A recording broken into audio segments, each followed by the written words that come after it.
Voilà, nous sommes à la procure donc avec Jean-François Six, qui est on va dire un offre-mot, un grand spécialiste de Charles de Foucault. Je préfère dire qu'il a vraiment consacré une bonne partie de sa vie et de son temps de travail à travailler sur Charles de Foucault, avec un grand nombre de livres. Et paraît ces jours-ci chez Nouvelle Cité un nouveau travail donc de Jean-François Six sur Charles de Foucault, Lettre à son ami Henri de Castres. Alors, tout simplement, est-ce que vous pouvez nous dire ce que ce volume de correspondance entre ces deux hommes apporte de nouveau dans la connaissance de Charles de Foucault? Ceux qui ont lu tous vos livres, oui. Que vont-ils apprendre de plus? Et ceux qui ne connaissent pas trop, est-ce que ça peut être une porte d'entrée? Voilà, une question à double tiroir. Ce qui est très très important, c'est que c'est un des plus grands amis de Charles de Foucault. Alors il parle à un de ses amis, et qui est vraiment un très grand scientifique, un islamologue.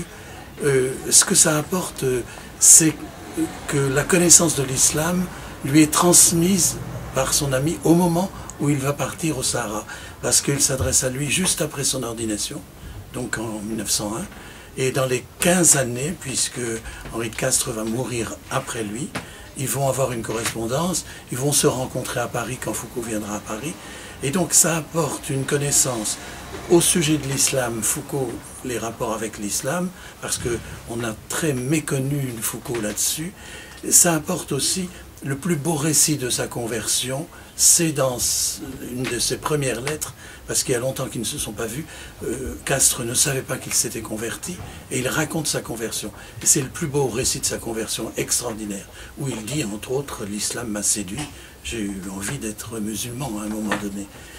Alors, c'est à cause de cette franchise entre eux, netteté entre eux, et puis toute la vie saharienne, comme c'est un spécialiste aussi du Maroc, Castres, ils sont sur le même terrain, ils connaissent très bien le Sahara l'un et l'autre, et donc ils sont en terrain commun, et donc c'est à mi-mot. Et il faut rechercher ce qui est à mi-mot dans le texte.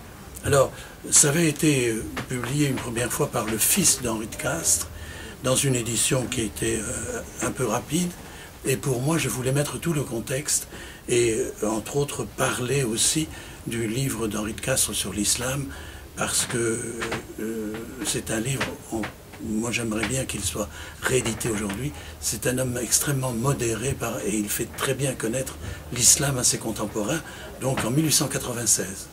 Donc pour moi, c'est tout cet ensemble qui est passionnant. Il y a un peu de controverse dans ce sens que je suis obligé de dire que des intégristes ont tronqué des écrits de Foucault pour lui faire dire ce qu'il n'a pas dit vraiment. Et donc, entre autres, il y a toute une annexe qui est très importante par rapport à ces écrits qui sont tronqués. Très bien, bien écoutez, nous vous remercions beaucoup, et je rappelle le titre de ce livre, donc Charles de Foucault, Lettre à son ami Henri de Castres. Merci Jean-François Six. Merci.